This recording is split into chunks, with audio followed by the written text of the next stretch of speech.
Mis queridos hermanos, paz a vosotros. Es un gusto saludarlos y darles la bienvenida a esta clase. Esta clase se llama Teología del Antiguo Testamento. Vamos a estar incursionando, vamos a estar profundizando, vamos a estar ampliando nuestra visión, nuestro conocimiento, nuestra reflexión sobre este fascinante conocimiento, sobre esta fascinante tarea de reflexionar en el conocimiento de Dios, de sus propósitos y de sus relaciones con nosotros, con el mundo, a partir de la revelación que se nos ha sido dada en las Escrituras Sagradas, hebreas, lo que nosotros conocemos como Antiguo Testamento. Esta Biblia hebrea, bueno, seguramente ustedes ya conocen, ya tienen una introducción al texto, y pues desde luego que a partir del texto, del estudio que se hace sobre el texto bíblico, después de esto, pues una segunda tarea es la labor hermenéutica, que tiene que ver con actualizar el mensaje el mensaje que está contenido ahí en el texto bíblico y traerlo a nuestros días en un lenguaje comprensible, aplicable a nuestra vida cotidiana, a nuestro contexto en el que nos movemos. Y a partir de que se hace esta labor hermenéutica, bueno, no puede uno pasar por alto la reflexión que se haga acerca de Dios, acerca de todos sus planes, sus proyectos, lo que nos ha sido revelado en la Escritura. Bueno, entonces a partir del texto del Antiguo Testamento estaremos haciendo esta reflexión y vamos a ir profundizando en ello. Okay. Creo que ya en una clase anterior se habló sobre la teología y qué es la teología, sobre todo la teología evangélica, y vimos una introducción a la teología evangélica, pero ahora vamos a enfocarnos ya directamente a una de las dos porciones de las que se puede separar el texto bíblico. Y esta porción es la porción del Antiguo Testamento. Se hace una separación en este estudio porque obviamente lo que nosotros conocemos como Antiguo Testamento, la Biblia hebrea y la Biblia cristiana, tienen diferentes características. Por eso es que se tienen que abordar de una manera distinta. Y al mismo tiempo pues corresponden a circunstancias, a épocas, a momentos históricos, a circunstancias muy diferentes. Los protagonistas, las secuencias, la manera en que se produce el texto, la manera en que se transmite y se preserva el texto, pues tienen historias separadas, tienen historias diferentes. Aunque en el caso del Nuevo Testamento, el Nuevo Testamento depende directamente del texto del Antiguo y en realidad es una secuencia, es una continuación. Ahora, esta base que es el Antiguo Testamento, la Biblia hebrea, tiene su propia manera de abordar los temas y sus propias características, y es por eso que se hace necesario hacer una teología bíblica, una teología separada.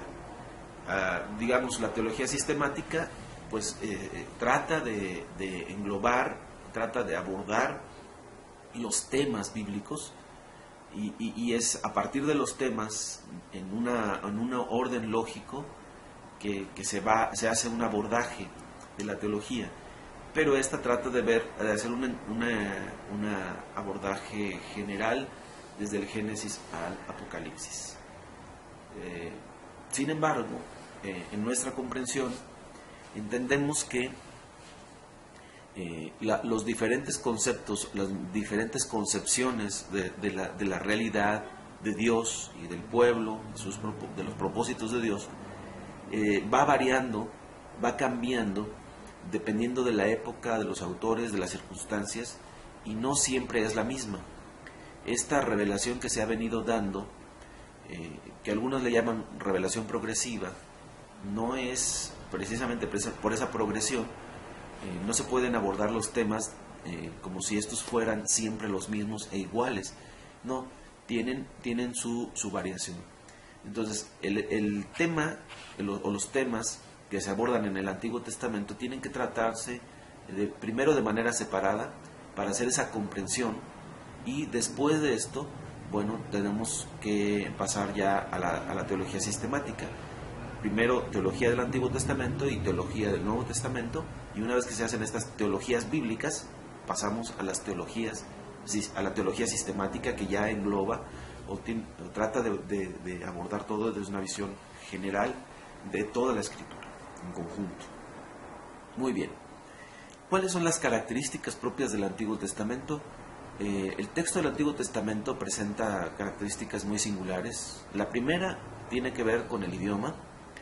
El Antiguo Testamento fue escrito principalmente en lenguaje hebreo, en lengua hebrea, y una parte también importante, considerable, fue escrita en arameo, y en muchos de los casos bajo la influencia del arameo.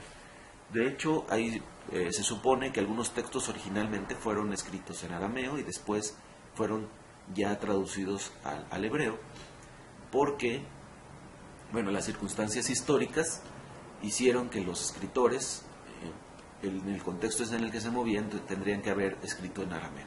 Pero esto es solamente un supuesto, no podemos detenernos mucho en ello. Aquí lo que tenemos que abordar es la teología como tal. Muy bien. Estábamos en las características del Antiguo Testamento. Una es, decíamos, el lenguaje. Otra es el proceso por medio del cual se produjeron los textos, que en este caso, en el caso del Antiguo Testamento, es un proceso bastante largo. Estaríamos abarcando desde las épocas muy antiguas, de la época en la que las tribus de Israel estaban bajo un esquema patriarcal, nómada.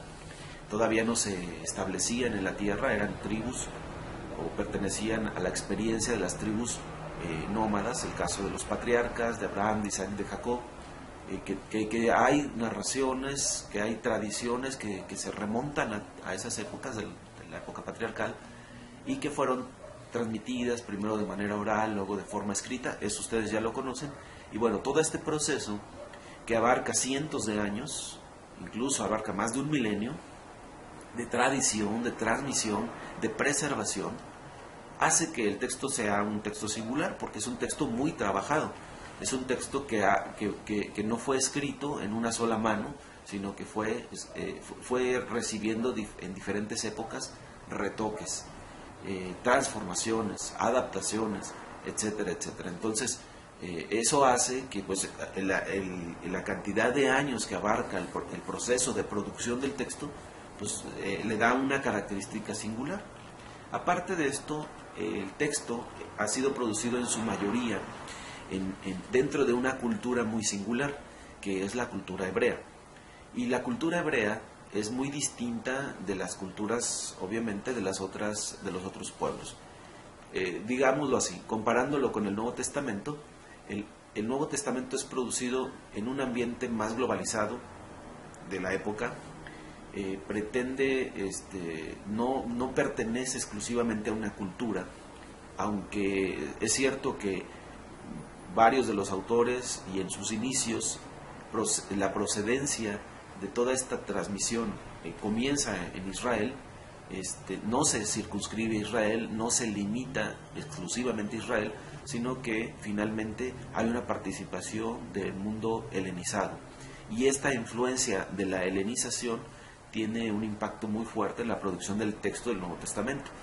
El Antiguo Testamento no tiene esta característica. Las influencias, las interacciones que Israel tiene son diferentes, aunque es cierto que hay una interacción ya con la helenización al final del periodo de producción, ya por ahí del año 300 en adelante, antes de Cristo.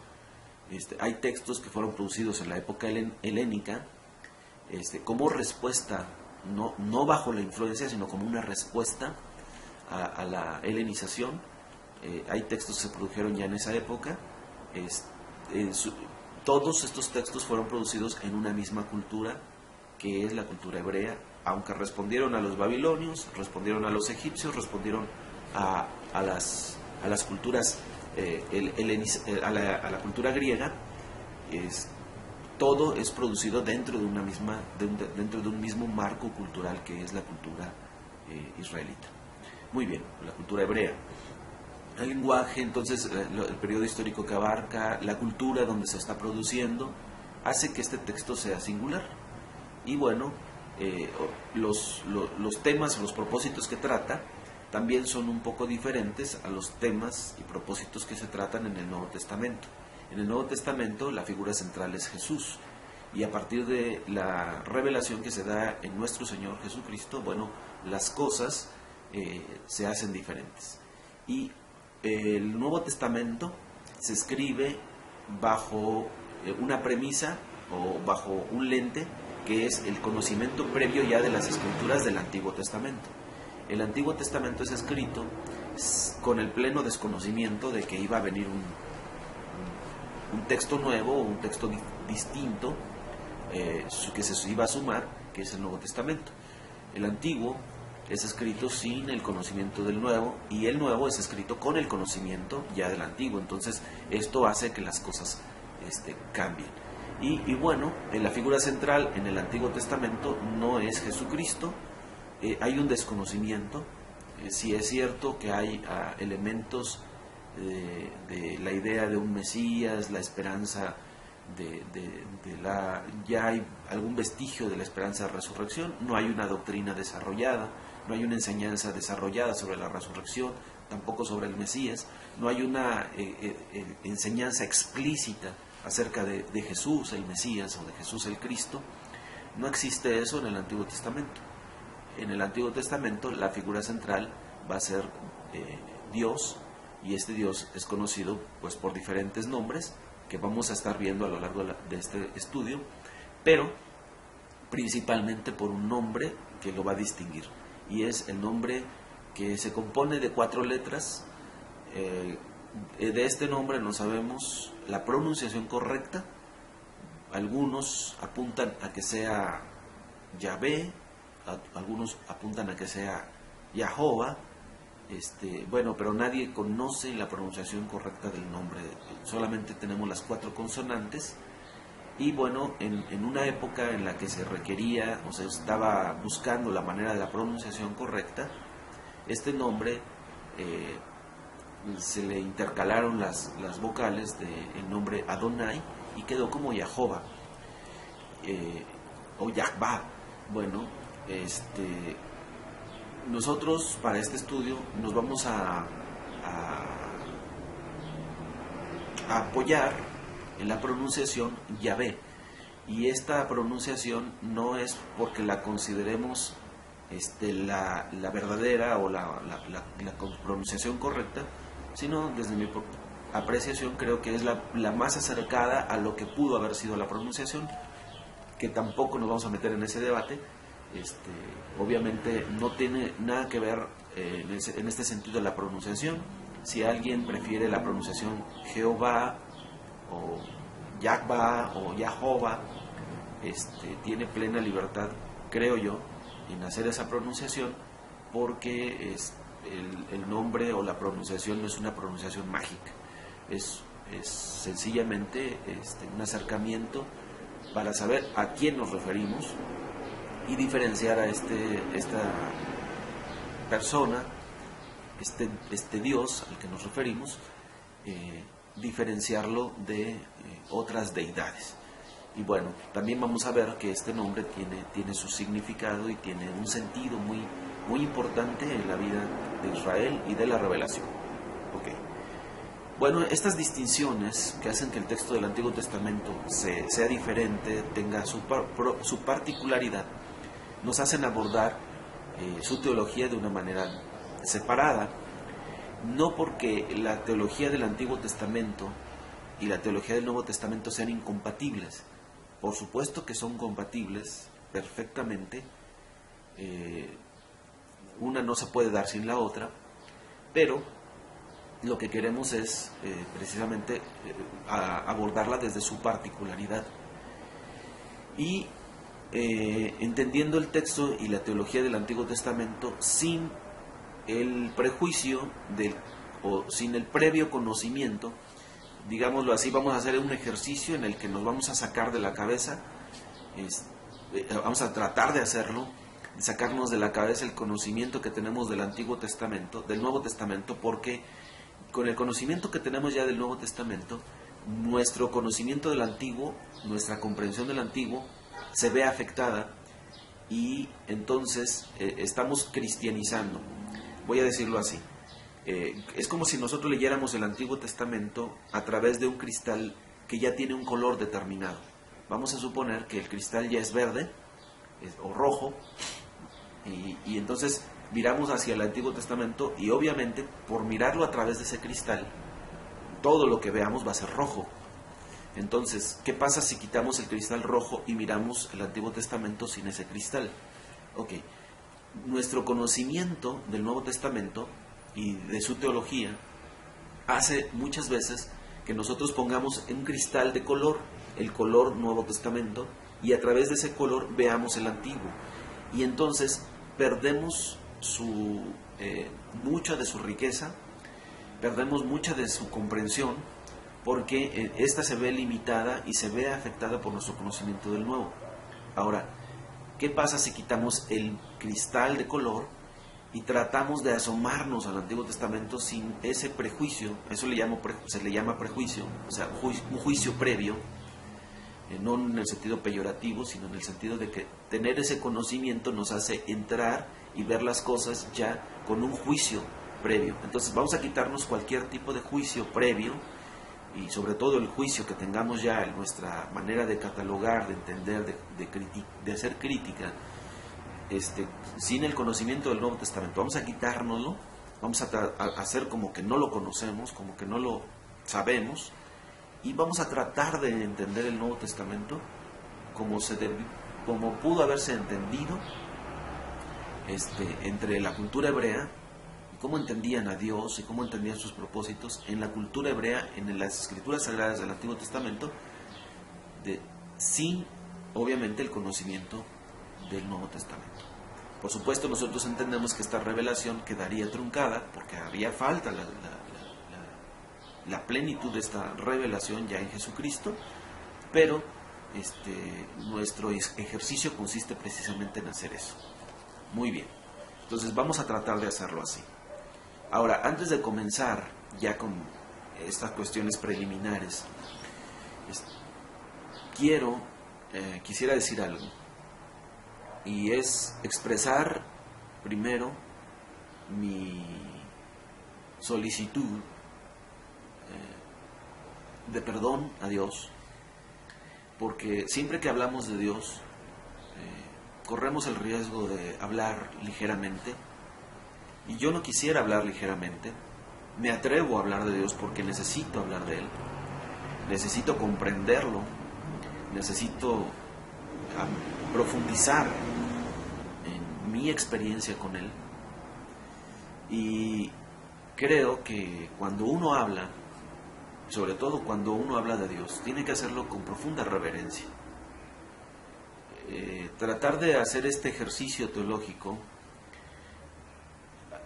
hace que uno se tome atrevimientos, y para mí es muy atrevido hablar de Dios, porque hablar de Dios, meter a Dios en mi lenguaje, en el lenguaje de la teología, corre el riesgo de reducirlo, de domesticarlo. Y yo no quisiera, precisamente, y de eso trata la teología del Antiguo Testamento, la manera en que lo vamos a abordar, trata de evitar precisamente eso, de domesticar a Dios, de reducirlo a un objeto de estudio, y de hablar de Él como si nosotros con nuestro lenguaje pudiéramos abarcarlo o pudiéramos contenerlo. Y yo quisiera evitar eso. Quisiera evitar que con mi lenguaje yo pretenda o trate o me atreva a reducir, a atrapar a Dios, y no pretendo eso. La teología es un lenguaje y habla de Dios, pero creo que ninguna teología hasta el momento sería capaz, y sería un error que una teología pretenda hacer eso, de abarcar a Dios y de reducirlo a un lenguaje. Abarcamos, tratamos de abarcar, tratamos de hablar, pero nunca y jamás al hablar tratamos de reducir. Y yo trataré de no reducir a Dios bajo ese esquema. Por lo tanto, pido perdón a Dios por hablar de Él, hablar en su nombre y hablar de su nombre con tal atrevimiento. Pero me es necesario y creo que nos es necesario a todos. Así que con esa precomprensión quisiera que abordásemos ya la clase de introducción al Antiguo, de la teología, perdón, de la clase de teología del Antiguo Testamento. Muy bien. Deuteronomio, capítulo 29, el verso 29 dice así: las cosas secretas pertenecen a Jehová, nuestro Dios, mas las reveladas son para nosotros y para nuestros hijos para siempre, para que cumplamos todas las palabras de esta ley. Entendemos que hay cosas secretas que solo le pertenecen a Dios, pero hay cosas reveladas que son para nosotros y para nuestros hijos para siempre. ¿Y cuál es el propósito de esta revelación? Que cumplamos todas las palabras de esta ley. Es decir, que nos ajustemos y que hagamos la voluntad de Dios. Para eso Dios se revela, para que comprendamos su voluntad y hagamos su voluntad. Cosa que es un gran desafío, porque que nosotros hagamos la voluntad de Dios siendo seres limitados y sujetos a pecado, solamente por su gracia, solamente es por su amor. Ahora bien, quiero hacer entonces esta distinción. Cuando hablamos de teología, es decir, cuando nos atrevemos a hablar de Dios, tenemos que entender que nuestro hablar de Dios está completamente limitado por las cosas reveladas. La revelación de Dios, la palabra de Dios, por una parte, nos da, tiene ese doble sentido, nos revela y oculta. Revela a Dios, pero al mismo tiempo oculta a Dios. ¿Cómo es esto? Es así de simple. En la Biblia se utiliza mucho la idea de una nube, porque la nube manifiesta que hay algo ahí, pero al mismo tiempo no nos deja ver qué es lo que hay. Cuando uno ve una nube en el cielo, sabe que hay algo ahí, pero al mismo tiempo la nube nos oculta lo que hay ahí. Y la Escritura, tomando el ejemplo de la nube, Dios aparece en el Antiguo Testamento varias veces a través de la nube. Y la nube revela su presencia, revela que Dios está ahí. El pueblo sabe que Dios está presente, pero al mismo tiempo no lo puede ver y no puede tener un acceso directo a Él. Y entonces revela y oculta. Y la Biblia hace lo mismo. Hace ese efecto revelador porque nos manifiesta la presencia de Dios y nos habla acerca de Dios, pero al mismo tiempo nos oculta, porque nosotros no tenemos un acceso directo a Dios, sino tenemos un acceso a la Escritura, a la palabra de Dios. Si conocemos de Dios es por esa palabra. Si sabemos de Dios es por esa palabra, por esa revelación. Si nosotros podemos hablar de Dios es por lo que esa palabra nos revela. Pero no podemos ir más allá de lo que la palabra nos revela. Esa palabra nos pone también un tope, nos pone también un freno, nos representa para nosotros una limitación. Es decir, no podemos hablar de Dios más allá de lo que la Escritura nos está revelando. Y creo que ese es un error que se ha cometido en muchas teologías que pretenden abarcar o abordar o hablar de Dios más allá de lo que está revelado. Entonces, la Escritura nos dice que hay cosas que solo le pertenecen a Dios, que están secretas. Para Dios, para nosotros, Dios deberá ser siempre el misterio. Deberá quedar siempre como algo que no podemos comprender y conocer plenamente. Sin embargo, está ahí, presente. Es misterio para nosotros, es un misterio, pero al mismo tiempo es un misterio que se deja conocer, pero Solamente en el nivel o en el grado de su revelación es que lo podemos conocer. Entonces, si vamos a hablar de Dios en el Antiguo Testamento, tenemos que entender que las escrituras sagradas del Antiguo Testamento, las escrituras hebreas, son revelación de Dios, pero al mismo tiempo son ocultamiento de Dios. Y no podemos ir más allá de lo que esas escrituras nos revelan. Con esa reverencia tenemos que tratar y hablar de Dios. Entonces debemos de tener un cuidado de no hablar más allá. Y si hablamos más allá, pues tenemos que ser conscientes y en ese momento decir, bueno, yo aquí creo que estoy hablando un poco más allá de lo que está revelado y de lo que se nos está manifestando. Porque es de humanos querer ir siempre más allá. Los seres humanos somos inquietos, los seres humanos tenemos siempre curiosidad por saber, por descubrir, por conocer, por comprender. Y en esa curiosidad, en esa inquietud, estamos siempre queriendo traspasar el límite. Queremos rebasar los límites que se nos ponen. Y tan es así que, bueno, el ser humano quiere conocer el espacio y tiene el límite de la esfera terrestre. Y bueno, ya descubrimos, bueno, yo no fui, pero otros seres humanos lo han hecho, han descubierto la manera de traspasar ese límite del espacio e ir más allá. El ser humano ya llegó a la Luna y a través de artefactos mecánicos han llegado a Marte y a través de los satélites se ha llegado a distancias ya fuera ya cerca de los límites de nuestro sistema solar incluso. Pero el ser humano no sabe que hay cosas más allá y bueno, se resiste a respetar y se resiste a aceptar que tiene límites. Ahora, el conocimiento del espacio exterior, el conocimiento del micromundo que está dentro de nuestra esfera terrestre, conocer los microorganismos, las bacterias, el ser humano no se ha limitado porque, bueno, ¿quién ha visto un átomo? ¿Cómo podemos ver átomos a través de los átomos? Es imposible, ya nos representa una limitante, pero el ser humano no se conforma, quiere ir más allá y rebasar los límites. Creo que entre más límites se nos ponen, más desafíos, más desafiante nos parece, más atractivo nos parece.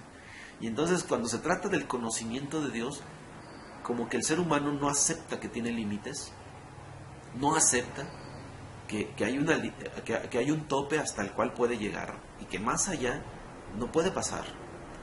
Sin embargo, somos inquietos y somos a veces incapaces de aceptar nuestras limitaciones y como decíamos en la teología la introducción a la teología evangélica, la teología debe ser una ciencia humilde que reconozca sus limitaciones. Que el teólogo reconozca que no puede hablar más allá de lo que se le ha revelado. Entonces, bueno, más allá de lo que se nos ha revelado es especulación. Y la especulación ha invadido las diferentes esferas de la teología. Vamos a ir abundando en esto. Entonces, quiero empezar con este texto de Deuteronomio 29, que dice, las cosas secretas pertenecen a Jehová, nuestro Dios, más las reveladas son para nosotros y para nuestros hijos para siempre, para que cumplamos todas las palabras de esta ley. Vamos a pasar a un segundo tema. Y este tiene que ver con la labor hermenéutica. ¿Qué es la hermenéutica? La hermenéutica es la ciencia de la interpretación. Y se entiende algo así como la construcción de un puente. La hermenéutica para mí es como quien construye un puente que conecta dos mundos diferentes. El mundo del texto bíblico y el mundo en el que nosotros estamos, el mundo al que pertenecemos, como conjunto universo. Ahora, conectar este mundo con este para que este mundo, el actual, pueda comprender en su propio lenguaje y en sus propios términos lo que sucedió lo que sucede en el mundo bíblico, es la labor de la hermenéutica. Eso hace la hermenéutica, conectar dos mundos a través de un puente de comunicación, tratando de encontrar elementos que puedan ser identificables en dos mundos. Esto es fascinante, ¿no? Lo fascinante del ser humano es como increíble, ¿verdad? Fascinante cómo Dios nos creó. Que los seres humanos, aunque pertenezcamos a diferentes culturas y tengamos diferentes lenguajes, resulta, ¿verdad?, que aunque uno hable un idioma X y me conecte con una persona de un idioma Y, y tenemos idiomas distintos, podemos enlazarnos y establecer un diálogo al encontrar que hay palabras que en un lugar y en otro lugar son equivalentes, que hay conceptos que son equivalentes, que a veces son iguales y que a veces son parecidos, ¿verdad? Y eso es la labor de la traducción, ¿no? Encontrar esos elementos que no siempre se corresponden de manera igual, ¿no? Equivalente. ¿Por qué? Porque detrás de cada palabra hay un mundo de comprensión. Cada quien comprende el mundo de una manera diferente y a esa comprensión se expresa por medio de símbolos, por medio de palabras que son símbolos que representan un concepto, que representan una idea y que representan sobre todo una experiencia. Entonces, conectar experiencias, los seres humanos tenemos experiencias comunes a lo largo y ancho del mundo y de la historia. Por ejemplo, la experiencia del amor. Bueno, en todos los lugares del mundo, el ser humano experimenta amor, experimenta paz, experimenta gozo, experimenta esperanza, experimenta temores, experimenta frustraciones, y cada uno en su lenguaje tiene su manera de llamarle a esa experiencia, y resulta que, aunque le llamemos diferente, son las mismas experiencias, y son experiencias que tienen un significado para las personas. Entonces, ¿cómo le llamamos? Es semántica, y qué significan para nosotros es semiótica. Entonces, en el campo semántico las palabras pueden cambiar, pero en el campo semiótico las experiencias son equivalentes. Entonces, lo que se busca en la hermenéutica no es tanto la semántica, sino la semiótica, es decir, no cómo se dice, sino qué significa, qué me dice a mí, qué representa para mí eso que se está diciendo. Y entonces, la hermenéutica apela precisamente a las experiencias de las personas. Y trasladar el mundo del Antiguo Testamento, la experiencia de Israel, del pueblo de Israel con Yahvé, traducirla, esa experiencia, a nuestra experiencia, es una labor hermenéutica. Y precisamente la teología del Antiguo Testamento tiene que apoyarse en la labor hermenéutica para poder hablar hoy de Dios. ¿Cómo hablamos de Dios hoy? ¿Cómo hablamos hoy de Dios, del Dios del Antiguo Testamento? ¿Cómo hablamos de ese Dios que se revela en las Escrituras Sagradas hebreas? ¿Cómo hablamos de ese Dios hoy? De tal manera que lo que significó para aquellos tenga significado también para nosotros. Porque la teología no se puede quedar meramente en un lenguaje, en términos de semántica, de mera traducción. Tiene que ir más allá, tiene que ir a la experiencia. Entonces, esas experiencias de Israel, de cobijo, de compañerismo, de acompañamiento, de cuidado, de disciplina de parte de Dios, ¿qué significan esas experiencias para nosotros hoy? ¿Qué representan? ¿Y cómo es que nosotros podemos tener esas mismas experiencias? ¿O cómo es que hemos tenido a lo mejor esas experiencias pero le llamamos diferente? ¿Y cómo les podemos llamar? Bueno, esa labor de conectar los dos mundos a través de un puente de intercomunicación es la labor hermenéutica. Ahora, es importante que un estudiante de teología del Antiguo Testamento tenga muy en cuenta la afirmación de que nuestra labor hermenéutica se produce hoy día en un contexto nuevo, en lo que es concerniente al poder y al conocimiento. Las interpretaciones se van haciendo diferentes, van cambiando de acuerdo a los contextos históricos en los que nos movemos. El mundo del siglo XIX, el mundo del siglo XX y el mundo del siglo XXI son totalmente diferentes. Las experiencias que vivieron los evangélicos, los israelitas, en el siglo XVIII-XIX, que son las experiencias que en el mundo en general se conoce como el modernismo. Esas experiencias del modernismo ya no son las experiencias del mundo en el que nosotros vivimos hoy, siglo XXI, finales del siglo XX. Y finales del siglo XX y principios del siglo XXI es la época que se le conoce como la época postmoderna. Es decir, la época que continúa o que sigue al modernismo. No podríamos decir ni que lo supera, ni que es mejor o mayor, sino que es diferente al modernismo. Tiene características diferentes. El modernismo tiene sus propias características, tiene su propia manera de comprender el mundo, pero la posmodernidad tiene una manera totalmente distinta. Y hacer hermenéutica en un mundo posmoderno, en un mundo que ha cambiado, bueno, significa que la manera en que se interpreta la escritura y en que se hace teología, o que se hizo teología en el siglo XVIII, XIX y principios del XX, ya no tiene sentido y ha perdido su fuerza para los creyentes que vivimos a finales del siglo XX y principios del XXI, porque para nosotros la posmodernidad, nuestra manera hoy de comprender el mundo, un mundo digitalizado, un mundo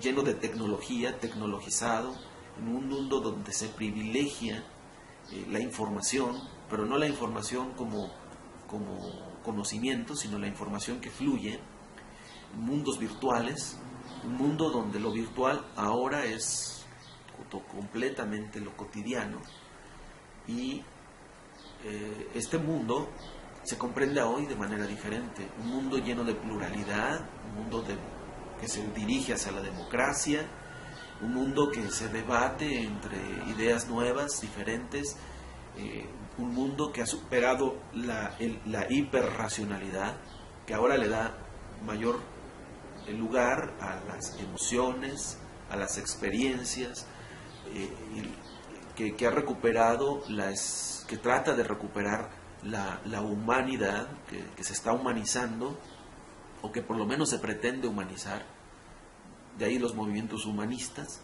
Bueno, en este mundo que nos toca vivir, las cosas se comprenden diferente. Ya no comprendemos el mundo como lo comprendió Descartes, y cómo a partir de Descartes se construyó toda una comprensión de la realidad. Ya no comprendemos el mundo como lo comprendieron los filósofos griegos de la antigüedad. Hoy, Oriente y Occidente están intercambiando ideas, ya no somos netamente, puramente pensadores occidentales, tenemos ya mucha influencia de Oriente, y los orientales tienen mucha influencia de Occidente, y esto está haciendo que precisamente la globalización, esta idea de globalizar, la experiencia global, está haciendo que nosotros pensemos y entendamos el mundo diferente. Entonces, por eso se hace necesaria una hermenéutica que entienda y que comprenda el mundo, que conecte el mundo bíblico con el mundo de hoy, pero este mundo ya es un mundo postmoderno, y precisamente en este contexto nuevo hay una nueva comprensión en lo que concierne al poder y al conocimiento. En la época moderna el conocimiento era poder, y hoy entendemos que la importancia que tiene el poder en todo lo que se hace, desde la hermenéutica, la teología, cuando se hace una teología desde el poder, cuando se hace una experiencia de iglesia desde el poder. Entonces el lenguaje es poder. Bueno, esto que se comprende hoy acerca del poder ha hecho que también cambie la hermenéutica, que cambie la manera en que nos conectamos a estos dos mundos, la manera en que construimos puentes. ¿Por qué? Bueno, porque la manera en que se venía haciendo teología era una manera de hacer teología con una tendencia dogmática. ¿Y qué es la tendencia dogmática? Bueno, que lo que se ha descubierto y lo que se ha venido viendo es que algo que ha motivado a las personas a hacer teología y a tratar de defender sus posiciones teológicas, de explicar sus posiciones teológicas, es establecer una determinada teología, pero a manera de una teología dominante, de un pensamiento que domine por encima de los demás. Y en esta idea de mantener un pensamiento dominante que ya viene desde la experiencia católica, porque la Iglesia Católica, con todo su dogma, terminó haciendo que el dogma sustituyera a la revelación bíblica. O sea, la Iglesia Católica empezó a establecer los dogmas, empezó a establecer qué es lo que creen, lo que la Iglesia cree, y entonces eso que la Iglesia cree va sustituyendo a lo que dice la Biblia, a lo que la Biblia revela. Y entonces la Iglesia, al establecer los dogmas, impone sobre los demás esa manera de creer. De ahí, por ejemplo, surgieron las palabras como las herejías,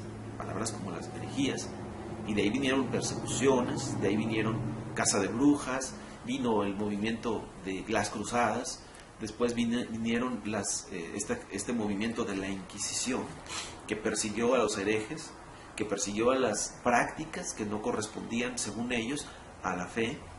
Y entonces, algo que se ha visto es que esa posición dogmática lo que pretende es establecer un estatus de personas y que dominan sobre la Iglesia, que dominan sobre el pensamiento, y fuera de ese pensamiento no puede existir nada más.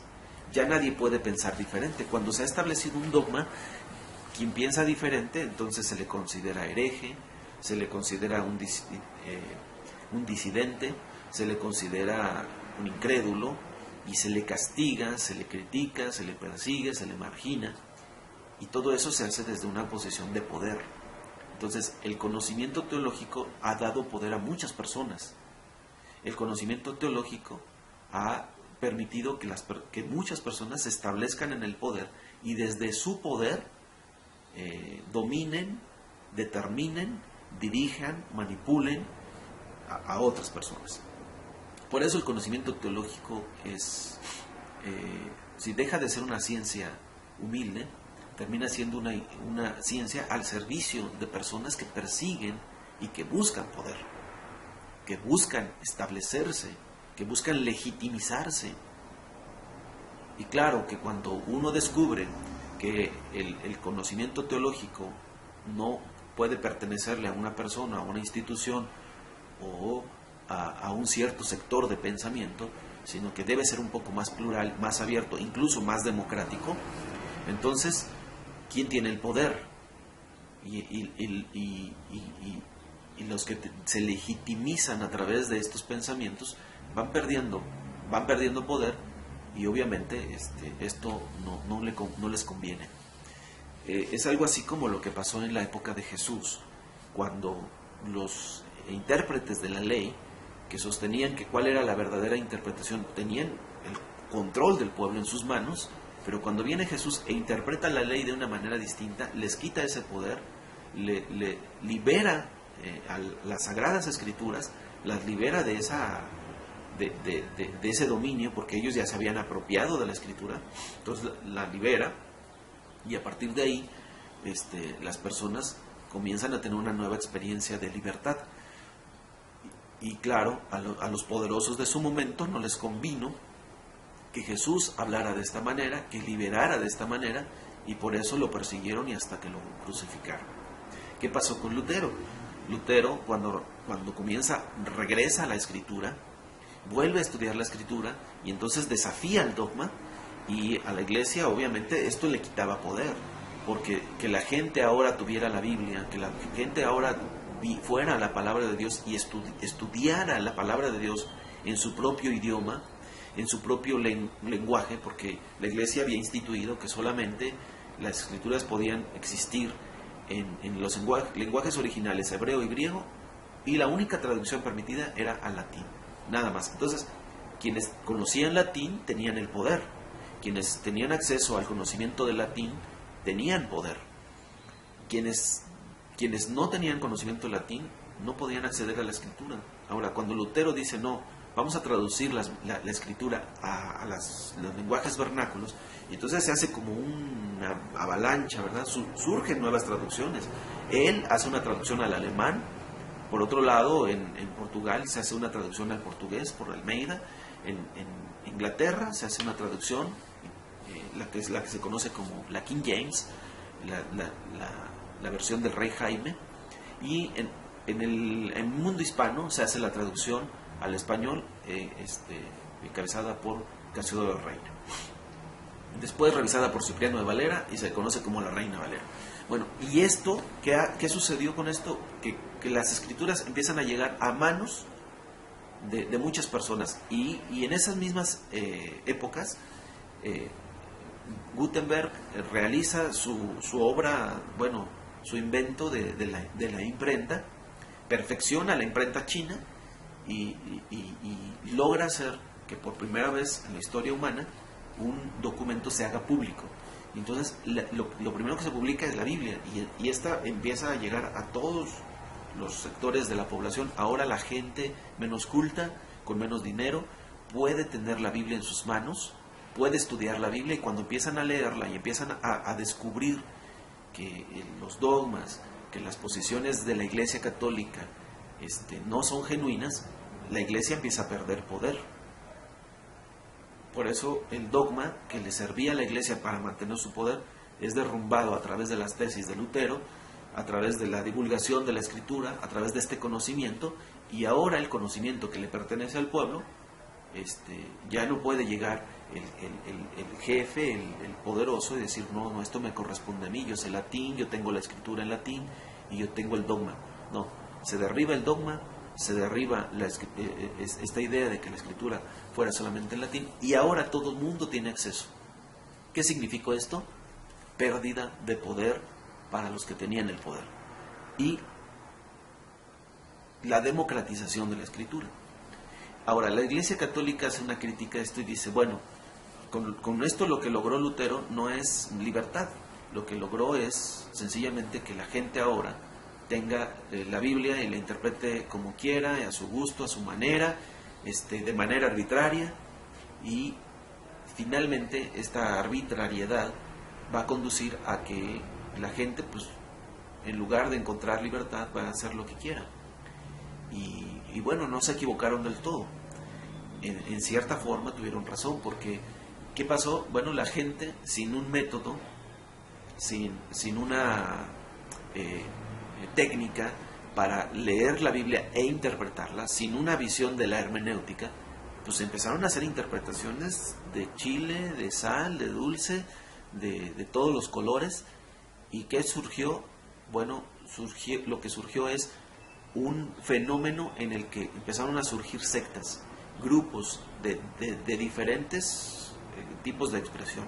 Al no tener un dogma, al no tener un cuerpo doctrinal, pues cada quien creía lo que quería creer, veía en la Biblia lo que quería ver, y entonces el mundo evangélico regresó a la actitud dogmática, y empezaron a surgir grupos que dijeron, no, el dogma sí es necesario, y empezaron a crearse nuevos dogmas, pero ahora se crearon dogmas diferentes a los que la Iglesia Católica tenía. Un dogma evangélico, o supuestamente evangélico, y entonces muchos grupos de lo que nosotros conocemos como las iglesias históricas, las iglesias reformadas, empezaron a crear también su propio dogma, pero en el momento histórico en que les tocó vivir, crearon un dogma que era una como respuesta o como una contradicción al dogma católico, y lo que expresaban acá era lo que ellos creían, y más bien que no creían como creía el catolicismo. Y entonces hay una guerra aquí, hay una confrontación entre dos dogmas, la actitud dogmática evangélica y la actitud dogmática católica. ¿Qué sucedió? Sucedió acá lo mismo. Las iglesias evangélicas, con su dogma, volvieron a caer en la misma actitud del catolicismo. Tal la madre, tal las hijas, como en algunos sectores se ha dicho. ¿Por qué? Porque las hijas no tenían otro esquema diferente. empezaron a ser igualmente dogmáticas y empezaron incluso a perseguir como persigue la Iglesia Católica. Nada más hay que ver, por ejemplo, las iglesias puritanas que se formaron en los Estados Unidos y cómo ellos también persiguieron brujas. El famoso caso sonado de las brujas de Salem, que y todos estos grupos puritanos que huyendo de Europa, vinieron de Europa a América creyendo que acá iban a ser un mundo diferente, un mundo donde se establecieran comunidades que vivieran auténticamente el Evangelio, establecieron sus propios dogmas y quienes no creían así, quienes no pensaban así, fueron perseguidos, fueron rechazados, fueron marginados, fueron señalados en aquella época. Quizá no fue tan drástica la situación como sucedió con la Inquisición, pero la actitud fue la misma. Por eso la actitud estadounidense, la teología que proviene de los Estados Unidos, es una actitud puritana, es una actitud que terminó confundiendo la cultura que ellos crearon con el Evangelio y su dogma como el verdadero dogma. Entonces no tienen una actitud diferente, es la actitud católica pero con un dogma diferente. Y es el establecimiento de un dogma que le da poder a un cierto sector. Y de esa manera pueden mantener controlada una cierta situación, un cierto grupo. Bueno, entonces, ¿qué es lo que nosotros podemos hacer? Las iglesias puritanas de los Estados Unidos y todos los grupos que surgieron a partir de ahí se enfrentaron a una realidad. Venían huyendo de Europa de lo que se le llamó, o del movimiento de aquella época, que era resultado primero del Renacimiento, de la Revolución Industrial y de la Ilustración.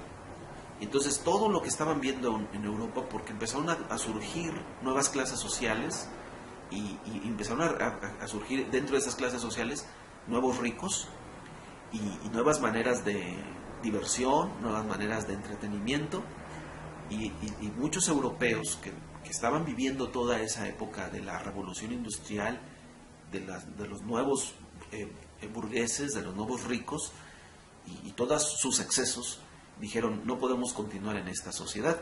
Se vinieron a América huyendo precisamente de aquello, pero no tardaron mucho en repetir el esquema, porque la revolución industrial invadió los Estados Unidos y los Estados Unidos se convirtieron en uno de los países más industrializados del mundo, creadores del capitalismo. Incluso algunos sociólogos dicen que el capitalismo es una invención de los evangélicos norteamericanos, es una creación protestante, porque el esquema del trabajo, el esquema del capital, es un esquema evangélico según esta teoría. Bueno, ¿por qué estoy diciendo todo esto? Porque de alguna manera la forma de hacer teología que distinguió a los siglos XVII y XVIII fue una manera de hacer teología que principalmente estuvo dominada por los países industrializados: Alemania, Inglaterra y los Estados Unidos. Los más grandes teólogos de aquella época provenían de estos países industrializados, países evangélicos, países ricos, países que estaban en constante desarrollo.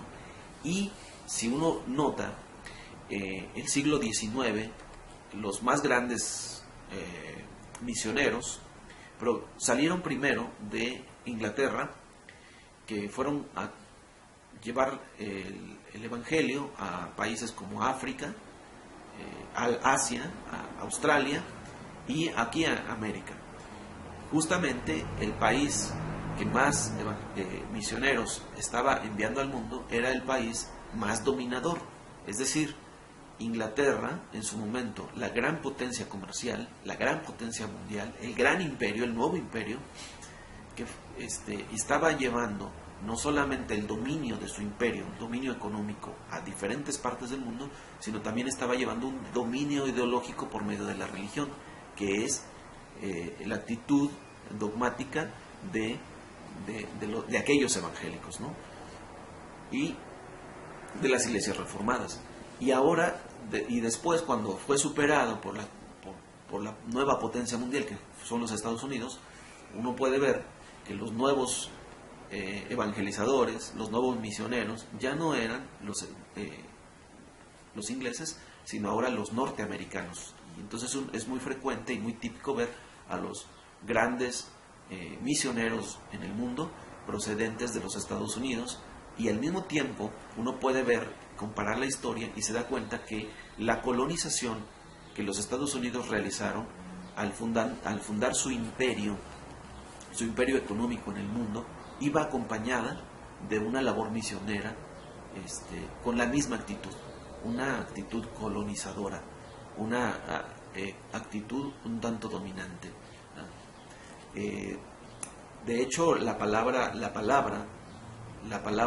que se utilizaba en la época de las grandes misiones era la palabra conquista, era una palabra favorita. Había que ir a conquistar los pueblos, había que ir a dominar los pueblos, había que llevar el evangelio y hacer misiones en el mundo. ¿Y cómo se hacían estas misiones? Por medio de campañas, una palabra que corresponde al ámbito militar, y hacer trabajo de dominación, ganar almas, conquistar almas para Cristo. Entonces la palabra conquista estuvo presente en muchos de estos grupos. Ahora, espero que no se esté haciendo una mala comprensión de lo que digo. No estoy juzgando como malo o dañino, sino que aquella labor, porque bendito sea Dios, gracias a esas labores misioneras, el Evangelio llegó a muchos lugares en el mundo. Finalmente el Evangelio no se puede detener. Y dijo, como dijo el apóstol Pablo, sea por la búsqueda de una ganancia, sea por una cuestión deshonesta, si se predica a Cristo, pues lo importante es que sea predicado. Lamentablemente ha tenido que ser así, mediante una actitud conquistadora. ¿Y cómo se puede hacer una conquista? Bueno, detrás de la conquista está una teología, y detrás de la teología está una ideología que ha sido una ideología dominante, la ideología del imperio, la ideología de la conquista, la ideología del sometimiento, de la imposición. Porque si uno nota, por ejemplo, los misioneros ingleses llevaron no solamente el evangelio, llevaron su cultura e impusieron su cultura en los lugares a donde fueron. Y si uno ve, lo mismo pasó con los Estados Unidos. Llevaron su cultura, o trajeron su cultura, trajeron su manera de ver las cosas, y trajeron también sus prejuicios culturales. Y nos enseñaron, confundieron el evangelio con su cultura, y a veces, en lugar de enseñar el evangelio y de traer una teología, una reflexión desde la escritura, lo que nos trajeron fue su cultura. Nos enseñaron, por ejemplo, uno puede ver a los testigos de Jehová, y los testigos de Jehová son imitaciones de la cultura norteamericana conservadora, ¿verdad? Usan siempre, así como yo, que salen con su corbata, con sus portafolios, las mujeres con un paraguas, y sus vestidos son vestidos como de la época tradicional, ¿no? Vestidos largos, sus zapatillas, así me recuerdan mucho a la película de Mary Poppins, ¿no? Con aquella Mary Poppins vestida y saliendo con su paraguas. Entonces, por supuesto que llegan a una cultura, le quitan a las personas su atuendo cultural, su atuendo natural, su atuendo propio de las condiciones en las que viven, y le ponen a cambio un atuendo estadounidense que ellos consideran el atuendo honesto, el atuendo que Dios acepta, que Dios aprueba. Entonces dicen, esta es la música que Dios aprueba, esta es la vestimenta que Dios aprueba, esta es la manera de hablar que Dios aprueba. Y si uno se da cuenta, no es otra cosa sino la manera de ser de los estadounidenses conservadores. Y bueno, entonces, ¿qué hay detrás de todo esto? Hay que hacer una distinción para cuidarnos precisamente de esto, porque las ideologías dominantes tienen esa tendencia de establecer, de legitimizar los poderes, y eso precisamente sucedió sin querer, queriendo, y sin que se dieran cuenta, y sin que hoy todavía muchos sectores lo acepten.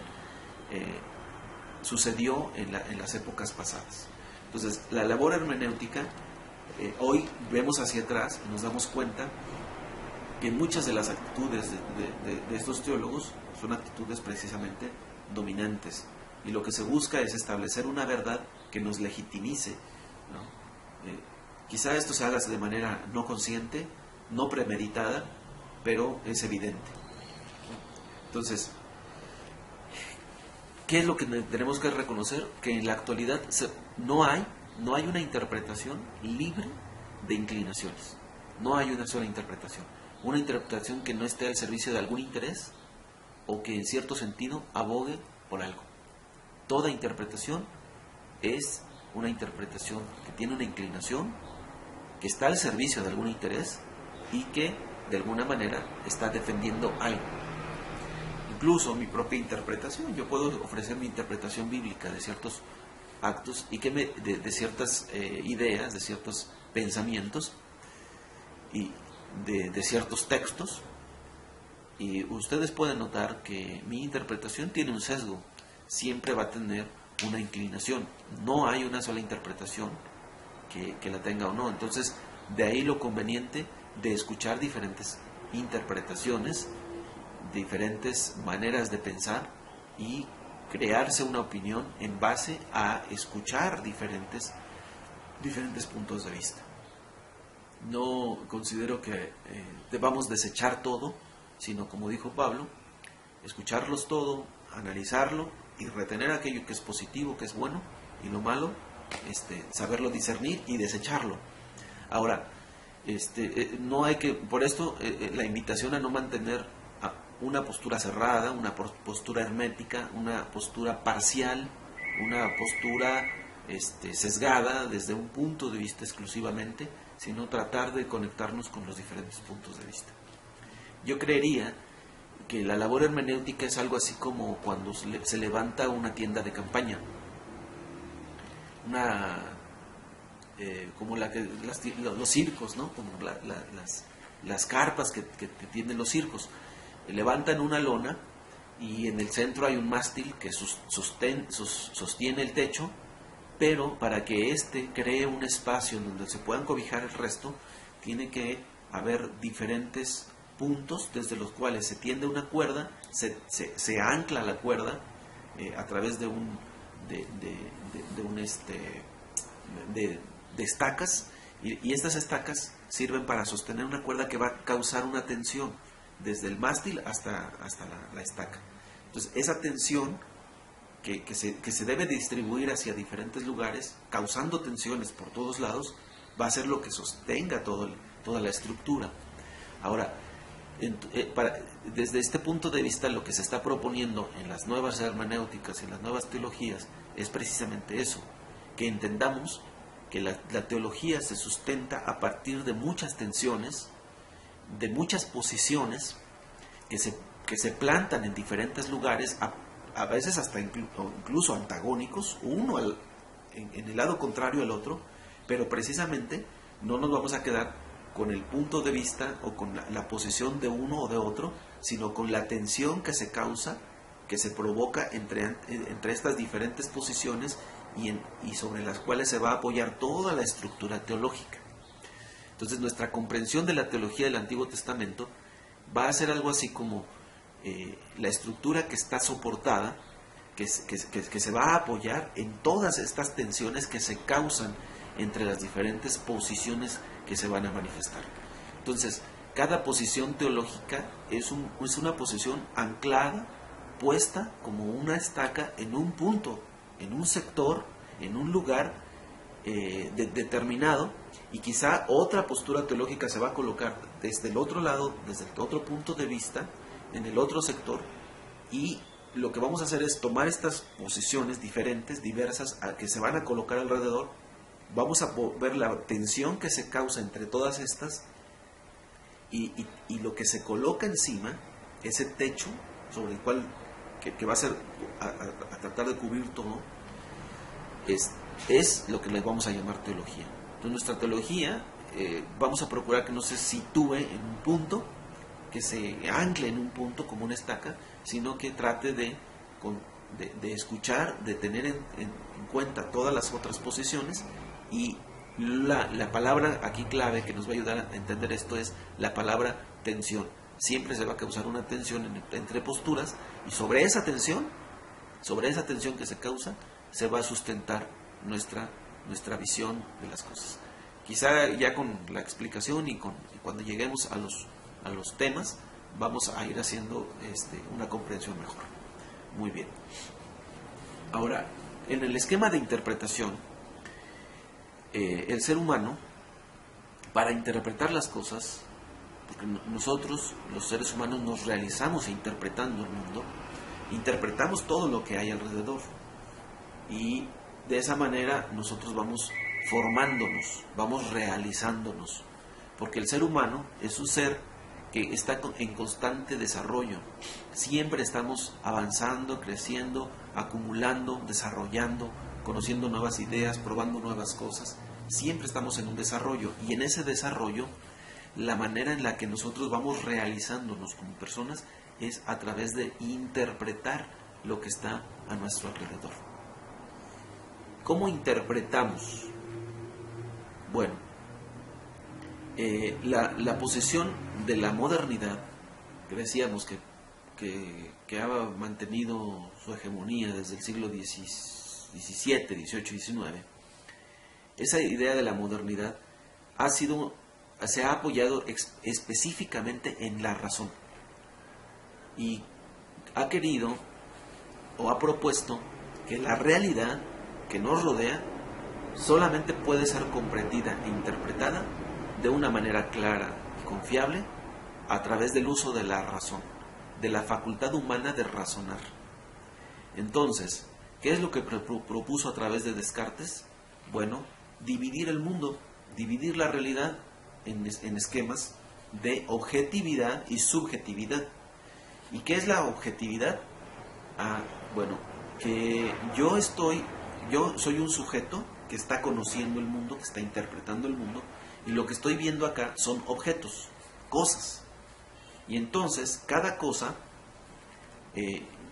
la facultad de objetivizarla es separar esa cosa de su entorno y estudiarla de manera separada como un objeto, pesarla, medirla, ponerla a prueba, someterla a diferentes experimentos, experimentar con ella, y todos los datos que me arroje esa investigación, esa prueba, esa medición, bueno, es lo que todos esos datos van a ser mi conocimiento del objeto.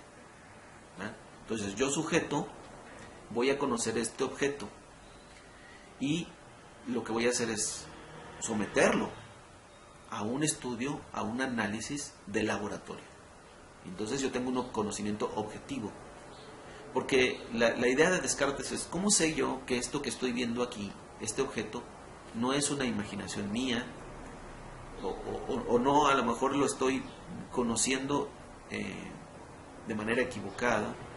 En mí hay algo que me está engañando y no lo estoy conociendo como tal.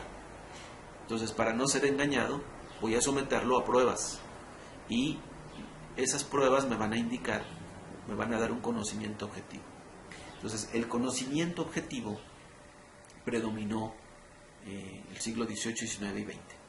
XVII, XVIII y XIX. Parte del XX, ¿no? Y este conocimiento, la idea de tener un conocimiento objetivo de las cosas, llevó al desarrollo de las ciencias. Entonces, por ejemplo, para conocer al ser humano, pues el ser humano se debe conocer de manera objetiva. ¿Y cuáles son las ciencias que son objetivas? La biología, la química, la física, las matemáticas me permiten conocer las cosas de manera objetiva. Entonces, al ser humano se le midió, se le puso a prueba, se le pesó, se le diseccionó, ¿verdad? Fue la época en la que se agarraban los cadáveres, se abrían, se conocían por dentro, cada parte, y bueno, así surgió la medicina, que es una ciencia objetiva. Y bueno, todas las ciencias objetivas, todas las ciencias precisas, exactas, surgieron a partir de aquí. La física, la química, la biología, las matemáticas, y bueno, Estas son las ciencias exactas, lo que se les supone que son ciencias exactas. Después surgieron las nuevas ciencias, que no son ciencias exactas, que no trabajan, que no pueden trabajar objetivamente, que en un inicio quisieron trabajar con las cosas de manera objetiva, pero que se dieron cuenta que no era posible trabajar con ellas. Por ejemplo, las ciencias sociales. Las ciencias sociales surgieron así. Bueno, así como estudiamos, no sé, las moscas, por ejemplo, podemos trabajar y estudiar a los seres humanos, objetivar al ser humano, y entonces se pretendió que la sociedad, se podía hacer un estudio de la sociedad y de trabajar la sociedad como un objeto de estudio y de trabajarla y estudiarla de manera objetiva. Y entonces surgieron las ciencias sociales y dentro de estas diversas disciplinas, por ejemplo, la historia, la sociología, la política, etcétera, etcétera, el civismo, la geografía. Ahora, la geografía es una ciencia exacta. La geografía sí se puede estudiar, se puede decir aquí hay un río, abarca de tal a tal lugar, los espacios geográficos, cómo se componen, dónde está China, bueno, siempre China va a estar en China, ¿no? Va a ser algo objetivo, pero las sociedades, por ejemplo, la sociedad china puede ubicarse dentro de un espacio geográfico específico, objetivable, pero la sociedad como tal no puede ser objetivable. ¿Por qué? Primero porque ¿qué es la sociedad? ¿Es un objeto? ¿O es un concepto? ¿Es una idea? Bueno, entonces vamos a estudiar una idea llamada sociedad, porque la sociedad como tal, de manera objetiva, ¿dónde está? ¿Es el conjunto de personas? ¿Agrupamos a todas las personas? No.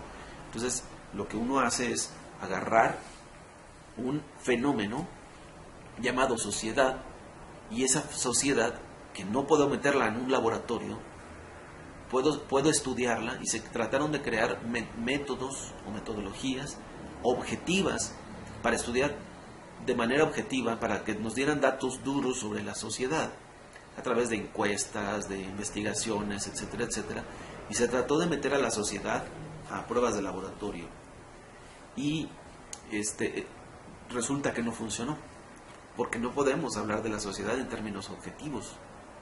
Tenemos que agarrar y decir, bueno, en primera instancia la sociedad es una idea, y la palabra sociedad apela a una idea, y lo que estamos estudiando es un concepto, no un objeto.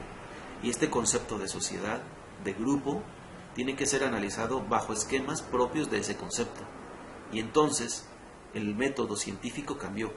El método científico que venía imperando, que era un método objetivable, ahora cambia, y ya no podemos reducirnos al ese método científico. Deben surgir nuevos métodos científicos apropiados para cada disciplina. Y las disciplinas aplicadas a las ciencias sociales, a la sociedad sobre todo, bueno, tuvieron que empezar a cambiar.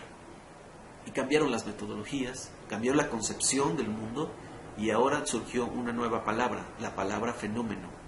Ya no solamente se estudian objetos, sino ahora se estudian fenómenos. Pero resulta que los fenómenos no pueden ser estudiados de manera objetiva. Los fenómenos tienen que son ideas, y como conceptos son subjetivos, están en nuestra capacidad de comprensión, están en la intuición y ya no tanto en la objetivación de las cosas. Entonces, la sociedad es una intuición, la historia es una intuición. La historia no es algo objetivo. ¿Qué es lo que es objetivo? Las pirámides de Egipto son objetivas, pero la historia que está alrededor de las pirámides de Egipto no es algo objetivo. ¿Dónde están los datos? O sea, la historia lo que pretende es reconstruir hechos, pero no tenemos los hechos tal cual. Es decir, la batalla que hubo en el año fulano de tal, yo no la puedo reconstruir, no la puedo traer a un laboratorio y estudiarla y analizarla. Para hablar de la batalla de tal cosa, de tal cual lugar, tengo que basarme en hechos. ¿Y de dónde saco los hechos? Bueno, pues de documentos, de referencias, de datos duros, como finalmente a lo mejor encuentro vestigios de la batalla, flechas, balas, cadáveres, y en base a eso hago deducciones pero todo es por inferencia, nada objetivo, yo no tengo la batalla objetivamente. Entonces, poco a poco el ser humano científico tuvo que ir reconociendo que la ciencia como tal no puede ser meramente ciencia objetiva, que hay dentro de la ciencia también una cierta subjetividad, y que los sujetos que estudian a los objetos no pueden tampoco aislarse del objeto que están estudiando, sino que tienen que encontrar una correspondencia y siempre se van a afectar. Entonces, mi subjetividad siempre va a afectar los estudios que yo haga. Voy a poner un ejemplo. Hay una ciencia muy exacta que es la química orgánica. Y la química orgánica estudia, por ejemplo, situaciones como las enfermedades, la producción de medicamentos para las enfermedades, etcétera, etcétera. Ahora, esta bioquímica está determinada por varios factores que no son objetivos, sino que son subjetivos. Por ejemplo, hay un empresario que es dueño de los laboratorios fulano de tal, y pues él quiere obtener mayores ganancias. Y entonces le pide a sus subordinados que empiecen a hacer una investigación para resolver tal o cual problema de salud. ¿Verdad? Entonces, la investigación, que aparentemente es una investigación objetiva, tiene una motivación que no es objetiva, que está en un sujeto. Y los sujetos que trabajan para esta persona tienen un sueldo y saben que si no realizan la investigación y no llegan a conclusiones claras, pues la inversión que se está haciendo en ellos no va a ser, no va a devengar. Entonces hay una motivación en los sujetos que está llevándolos a determinar o a realizar determinada investigación. Entonces la investigación ya no tiene un carácter meramente objetivo. En los estudios, en las conclusiones, en las pruebas que se realizan, todo esto está determinado por algo previo, que es la subjetividad. Es decir, este sujeto está pensando, si no hago bien mi trabajo me van a despedir. Si hago bien mi trabajo quizá me den un aumento de sueldo o me asciendan, ¿verdad? Y el empresario está pensando, bueno, yo quiero que hagan esta investigación para que mis laboratorios me produzcan mayores ganancias y yo me enriquezca. Y entonces hay una motivación detrás que va a sesgar la investigación, que va a hacer que esta investigación se realice bajo determinadas circunstancias, bajo ciertas características, y en última instancia el investigador va a terminar viendo lo que quiere ver y va a llegar a conclusiones a las que quiere llegar de una manera un tanto predeterminada. Quizá la investigación pudo arrojar resultados diferentes, quizá las soluciones pudieron ser diferentes, pero llegaron a esas soluciones, llegaron a esas conclusiones predeterminados por ciertos intereses que ellos tenían. Así que, como tal, las ciencias no son ni objetivas ni son exactas. Hoy está demostrado que no existen las ciencias exactas, que la física, que se consideraba una ciencia exacta, ahora está relativizada. La teoría de relatividad de Einstein vino a demoler todos nuestros paradigmas, nuestra comprensión de las ciencias, y hoy ninguna ciencia como tal es reconocida como una ciencia exacta, ni aún la química. Siempre existe el factor caótico, siempre existe el factor del ambiente. Es decir, aún los elementos que puedan ser recreados en un laboratorio y puedan ser repetidos, cuando ya se ponen en un ambiente natural, están expuestos a factores que ya no están predeterminados en un laboratorio. Entonces, aunque puede haber cosas exactas y objetivas, la realidad como tal no se puede comprender de manera objetiva. Siempre existe el otro elemento, que es el fenómeno social, el fenómeno globalización, el fenómeno económico, los fenómenos políticos, los fenómenos morales, o sea, los elementos que están implicados en toda la experiencia humana. Así que la interpretación en los siglos pasados pretendía hacer una interpretación objetiva. Decíamos, bueno, vamos a hacer una investigación y vamos a hacer una interpretación objetiva de la palabra de Dios. Y pues nada más lejano de la realidad, porque ¿quién puede objetivizar la palabra de Dios? ¿Quién puede convertirla en un objeto? Pero yo quiero llegar más allá. En términos teológicos, una de las más grandes aberraciones que ha cometido la teología es convertir a Dios en un objeto de estudio. En un objeto de estudio. Como si Dios fuera una cosa que uno puede meter en un laboratorio, diseccionarla, hablar de ella, cuánto pesa, cuánto mide, qué temperatura tiene. Y yo he leído documentos que hablan de Dios de esa manera. Claro, de una manera más sublimada, ¿verdad? Son expresiones sublimadas. Se habla de los, por ejemplo, de Dios y los atributos de Dios. Es como cuando alguien habla de la energía y los atributos de la energía, de la materia y los atributos de la materia, de Dios y los atributos de Dios. Entonces agarraron a Dios, lo metieron dentro de un laboratorio, hablaron de sus atributos y dijeron, estos son los atributos divinos y entonces Dios es esta cosa. Y se redujo a Dios a una cosa. Esa es la actitud modernista. Esa es la actitud de la época del modernismo y de la actitud dogmática que pretende agarrar a Dios y cerrarlo dentro de un cajón del dogma, de un esquema, de una lista de creencias, y Dios no se puede salir de ahí. Dios no puede, ya quedó domesticado por el dogma y por esta visión objetivable de las cosas, y Dios es un objeto de estudio. Si uno va a muchos libros de teología, se va a encontrar con esta realidad. Dice, teología, ciencia de Dios, ciencia cuyo objeto de estudio es Dios. Y ya decimos, Dios es un objeto. A mí se me hace que es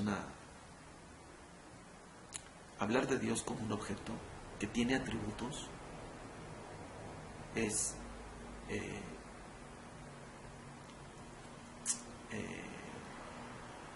no sé, siento que es una falta de respeto hacia Dios mismo, porque ahora ya lo metimos dentro de un credo, y Dios es el credo. Dios son creencias, Dios son atributos, Dios es un objeto de estudio. Y siento que entonces hicimos lo que el apóstol Pablo declara y denuncia en la carta a los Romanos, cuando dice que habiendo conocido a Dios, no le glorificaron como Dios ni le dieron gracias, sino que se envanecieron en sus necios pensamientos y cambiaron la imagen de Dios incorruptible por una imagen corruptible de Dios, una imagen de Dios hecha a nuestra imagen y semejanza. Bueno, despuésito vamos a hablar un poquito más sobre esto. Entonces, la propuesta de la interpretación hoy es que el ser humano expresa la interpretación de la realidad mediante el lenguaje. No podemos agarrar la realidad y reducirla a un objeto de estudio, sino que nuestra manera de hablar de la realidad es la manera que hacemos, o lo que utilizamos es a través de los símbolos que están en nuestro lenguaje.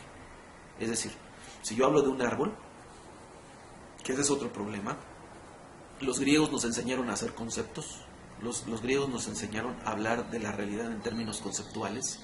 Entonces vamos a hablar del árbol y abstraemos, como si yo pudiera agarrar el árbol, arrancarlo de donde está y traerlo a mi laboratorio, ponerlo sobre una mesa y analizar el árbol ahí. Y decir, bueno, el árbol es esto, es aquello, bla, bla, bla. Sí, pero el árbol es más que eso. El árbol, en el entorno en el que está, tiene raíces. Y en sus raíces habitan seres que tienen simbiosis, que alimentan al árbol y de los cuales el árbol también se alimenta. El árbol produce en su entorno, tiene una interrelación con su entorno, produce, toma el dióxido de carbono, lo transforma en oxígeno y de ese oxígeno nos alimentamos nosotros, de tal manera que yo tengo una conexión con el árbol. Si alguien estudia el árbol tendría que conectarlo conmigo también, porque el árbol no existe de una manera independiente en el universo, recibe rayos del sol y el sol, esos rayos del sol llegan a sus hojas, se produce mediante la clorofila un efecto que se llama fotosíntesis, y la fotosíntesis es la transformación del dióxido de carbono en oxígeno y se liberan partículas de oxígeno, se absorben las partículas de carbono y se transforman en materia viva. Y aquí hay en ese proceso se hace una liberación de energía, y esta energía es absorbida también en el entorno, produce calor, al mismo tiempo produce frescura, es decir, animales que habitan, cohabitan, que se de relación con el árbol. Yo no puedo abstraer el árbol y estudiarlo como tal así. Tiene que ser, el árbol tendría que ser comprendido de una manera holística, es decir, ahí en su entorno, ¿verdad? Y cada árbol en su propio entorno tendría que ser conocido, comprendido, entendido. Pero si yo agarro el concepto árbol, es como que separo el árbol de todo lo que implica a su alrededor, lo saco, lo meto en un laboratorio y lo estudio. Y eso le llamamos nosotros estudio objetivo. Ahora, el estudio, la comprensión de la realidad va más allá de comprender al árbol de manera objetiva. Por ejemplo, si yo voy bajo un árbol, me pongo bajo su sombra y experimento la frescura de ese árbol, para mí el árbol deja de ser un objeto de estudio y se convierte en un objeto significante, en una experiencia significativa, ¿verdad? Que me ha dado descanso gracias al árbol. Y el árbol se utiliza para muchas metáforas. Por ejemplo, el que al buen árbol se arrima, buena sombra le cobija. Hay un refrán. La Biblia utiliza en el Salmo 1 la metáfora del árbol para hablar del hombre que reflexiona la palabra. Será como árbol plantado junto a corrientes de aguas, que da su fruto a su tiempo, su hoja no cae, todo lo que hace prospera. Entonces el árbol es utilizado como un símbolo también, y decir que el árbol es meramente una cosa, un objeto de estudio, sería reducir mi comprensión de la realidad. El árbol representa mucho más que esa cosa que yo quiero estudiar. Entonces la realidad no puede ser comprendida de manera objetiva. Eso ya está superado desde hace muchos años. La realidad es mucho más que eso. Por eso, cuando hablamos de Dios, no podemos hablar de Dios en términos objetivos. Tampoco podemos hablar de Él en términos subjetivos meramente. Hablar de Dios, tenemos que hablar de Él a partir de lo revelado, de lo que se nos ha dado, y nuestra interpretación acerca de Dios no puede aspirar a querer hablar de Él en términos mucho más allá de nuestra comprensión. Bueno, ¿cómo podemos hablar de Dios? Lo único que tenemos para hablar de Él es el lenguaje. Los antiguos nos transmitieron esas experiencias con Dios a través del lenguaje, y es a través del lenguaje que nosotros tenemos contacto con ellos. Y vamos a hablar de Dios también utilizando el lenguaje. Entonces, ¿qué nos conecta con Dios? Es el lenguaje. ¿Tenemos a Dios aquí en una mesa de disección? No. Tenemos su revelación, y su revelación nos ha sido transmitida a través del lenguaje. Entonces, necesitamos hacer primero una comprensión de qué es el lenguaje y cómo es que los seres humanos utilizamos el lenguaje para comunicarnos, para comprender las cosas, para comprender la realidad, y en esa medida también podremos ir abordando y hablando acerca de Dios. Muy bien. Por medio del lenguaje, el ser humano hace posible la transformación de su realidad, crea mundos posibles y realidades alternativas. Hace unos días yo estaba escuchando una conferencia de un español que estaba frente a un grupo de jóvenes y les decía: a ver, vamos a hacer un ejercicio. Piensen en este momento cómo era la cama en la que ustedes durmieron hace 2 años. ¿Cómo era la cama? Entonces ya después de un ejercicio la gente hace recuerdo y recuerda la cama. Dice: muy bien, ahora piensen, por favor, en la cama en la que van a dormir dentro de 2 años. ¿Cómo es la cama en la que van a dormir dentro de 2 años? Entonces, después de hacer ejercicio, estaban haciendo los jóvenes el ejercicio, y el expositor dijo: bueno, ya ni se esfuerzan, ni sigan con esto. Yo no voy a insistir más, pero les voy a decir algo y con toda seguridad se los digo. La cama que pensaron en la que van a dormir dentro de 2 años es una cama igual, parecida o muy similar a la cama en la que durmieron hace 2 años. ¿Por qué? Porque los seres humanos son incapaces de pensar más allá de las experiencias que han tenido. Y nosotros no somos capaces de imaginar cosas que estén más allá de las experiencias que ya tuvimos previamente. Ahora, algo fascinante del texto bíblico y de la literatura en general, pero sobre todo del texto bíblico, es que a través de su lenguaje nos permite ir a realidades más allá de las que nosotros podemos imaginar. Es decir, por ejemplo, yo soy un pecador y toda mi vida he sido pecador, pero la Biblia me habla de que yo puedo ser santo, de que yo puedo ser una persona que viva de acuerdo a la voluntad de Dios. Eso yo no me lo imaginaba. Y si alguien me dice, ¿cómo te imaginas tu vida dentro de tantos años? Pues yo estaría pensando en mi vida según la trayectoria que he venido trayendo. Pero cuando llega el Evangelio a mi vida, el Evangelio es revolucionario, es transformador, me plantea una vida diferente, una vida nueva. Y cuando yo pienso en esa vida, que no me imaginaba, que era imposible para mí porque no está dentro de mis experiencias, ¿verdad? Está en las experiencias de otros y está en la vivencia de otros. Entonces, cuando yo voy al texto bíblico y veo la experiencia de otros y veo la vivencia de otros, soy capaz de imaginar una vida diferente para mí.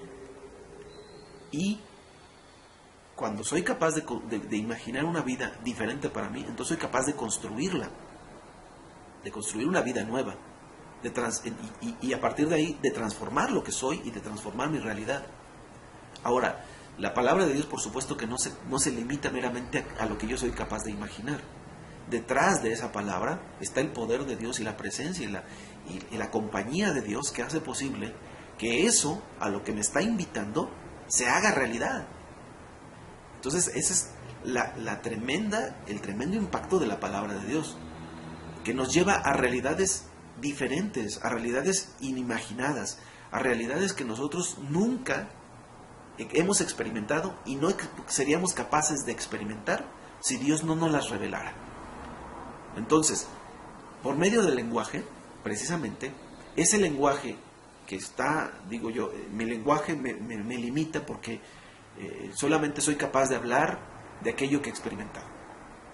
Pero la Biblia me presenta un lenguaje diferente. La palabra de Dios me presenta un lenguaje en el que soy capaz de ir a realidades más allá de mi experiencia, a realidades de experiencia de otros. Por eso cuando la Biblia, por ejemplo, me habla de la resurrección de Cristo, pues ¿quién en la experiencia humana ha tenido la experiencia de resurrección? Nadie. Entonces, ¿quién se puede imaginar a la resurrección? ¿Quién puede hablar de resurrección? Solamente aquel que ha vencido a la muerte. Y si ese que ha vencido a la muerte me dice, tú puedes resucitar conmigo, entonces yo ya puedo hablar y pensar de mí, y me dicen, oye, ¿cómo te imaginas a ti mismo resucitado, con una vida nueva?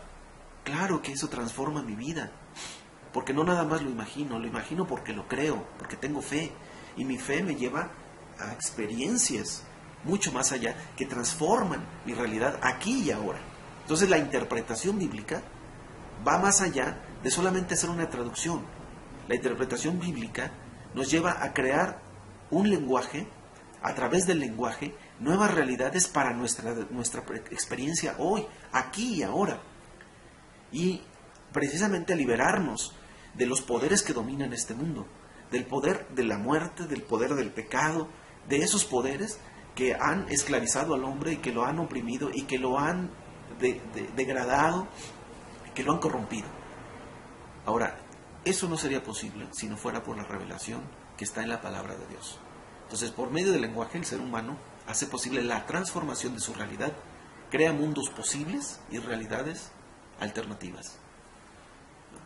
Entonces, por ello el mundo que está en el lenguaje es capaz de transformar al ser humano, lo moldea, lo reinventa, y así el ser humano se puede ver a sí mismo de manera diferente en la interpretación. Cuando el hombre se sitúa frente al texto bíblico, se coloca frente a un mundo, al mundo del texto, y más que interpretar al texto, el ser humano se interpreta frente a él. Voy a decirles algo. En mi experiencia personal, cuando yo era niño, crecí en una familia determinada y aprendí de esa familia a ser familia. Si uno se da cuenta, cuando ya uno hace su propia familia, repite los esquemas de la familia en la que uno se crió. ¿Por qué? Pues porque ahí nos criamos, ahí nos desarrollamos. Esa es nuestra experiencia Y nosotros los seres humanos tenemos la tendencia a repetir las experiencias, a recrearlas, porque son las experiencias que tenemos, no nos da para más. Pero a mí lo que me ha ayudado mucho es conocer a otras familias. Cuando yo he conocido a otras familias y veo la experiencia de ser familia que ellos tienen, esas experiencias han abierto mi mundo. Y mi mundo de pronto es así como, oye, entonces no hay una sola manera de ser familia, hay muchas maneras de ser familia y hay mejores maneras de ser familia. Es decir, si la familia en la que yo crecí fue buena, bueno, descubro que ahora puede ser mejor. ¿Por qué? Por las experiencias de otros. Y entonces, al situarme frente al mundo, o sea, mi mundo se sitúa frente al mundo de otra familia, ¿verdad? Pues por supuesto que ese mundo de la otra familia, ¿qué hace? Yo interpreto mi vida frente a ese otro mundo, mi mundo frente a ese mundo, y ese mundo es capaz de transformarme. Si ese mundo, por supuesto, me presenta una idea nueva, una idea mejor. Ahora, si esto es frente a otras familias, la pregunta es, ¿cómo se ve mi vida cuando se confronta frente al mundo del texto bíblico? ¿Y cómo se ve mi vida? En realidad, cuando la tarea interpretativa no es tanto cómo interpreto el texto, sino cómo se interpreta mi vida frente al texto. Porque eso es la interpretación. ¿Cómo se interpreta mi vida frente al texto? Ahora, ¿cómo interpreto yo mi vida, la vida de mi familia frente a la vida de otras familias? Ya lo dijimos. Ahora, ¿cómo interpreto mi vida, mi mundo, frente al mundo de la Biblia? Indudablemente me confronta. La palabra de Dios me interpela, la palabra de Dios me desafía, la palabra de Dios me evidencia. Porque si yo soy un cobarde y voy a la Biblia y veo a los valientes por la fe, ¿cómo me confronta eso? Me confronta como cobarde y me invita a ser un valiente, me invita a tener fe y apoyarme en Dios. Y entonces, en esa confrontación, mi vida es interpretada frente al texto bíblico y transformada por el texto bíblico. Pero vuelvo a insistir, el texto bíblico no es letra muerta. Como dice la misma Escritura, no somos transformados por la letra, sino por el Espíritu, porque en la palabra está el Espíritu de Dios. Y ese Espíritu es un poder transformador que viene de Dios, que toma nuestra vida y la reinventa, la hace nueva. Por eso nosotros experimentamos la transformación, experimentamos el nuevo nacimiento. ¿Qué le dijo Jesús a Nicodemo? No, tienes que nacer de nuevo. Y Nicodemo le dice, ¿cómo puede un hombre viejo volver al vientre de su madre y nacer? O sea, en su esquema de pensamiento no cabía la posibilidad de que un hombre pudiera nacer de nuevo. Para usted y para mí, gracias al texto bíblico, nosotros creemos que en el mundo del texto bíblico hay nuevos nacimientos, hay personas que nacen de nuevo, hay personas que reinventan su vida, gracias a Dios, que Dios los rehace, que el creador del hombre, el que creó a Adán con sus manos y le dio el aliento de vida, ahora crea una nueva humanidad en Cristo Jesús. Ese nuevo hombre que Dios está creando, ¿verdad?, es una realidad que está ahí para nosotros. Yo me voy ante el texto bíblico y reinterpreto mi vida. O sea, más que interpretar el texto y tratar de explicarlo y de decir qué consiste, explico mi vida, interpreto mi vida a la luz. Mi oscuridad se desvanece a la luz del texto bíblico. Y de esa manera nosotros comprendemos qué es la interpretación. Ahora, cuando hacemos teología, entonces no es tanto cómo interpretamos el texto bíblico, cómo explicamos a Dios, sino cómo interpretamos nuestra propia vida a la luz de esa revelación. Entonces, por eso, el punto de encuentro del ser humano con el Dios de Israel es el texto bíblico, mediante el cual el ser humano creyente se puede situar frente a Él e interpretar su vida, y así el ser humano se realiza. Nos situamos frente al texto bíblico y en el texto bíblico se nos revela Dios, y en esa revelación su luz nos alumbra, nos evidencia, y frente a esa revelación el ser humano se reinterpreta, se reinventa, se reconstruye, ¿verdad?, o diríamos en términos desde el punto de vista de Dios, Dios nos confronta, nos habla, nos transforma, nos reconstruye. Entonces, de esa manera, el ser humano se realiza. Que decíamos que el ser humano se realiza en la interpretación, pero cuando interpreta el texto bíblico, se interpreta frente al texto bíblico, y de esa manera Dios realiza su obra en nosotros. En otras palabras, el ser humano se realiza.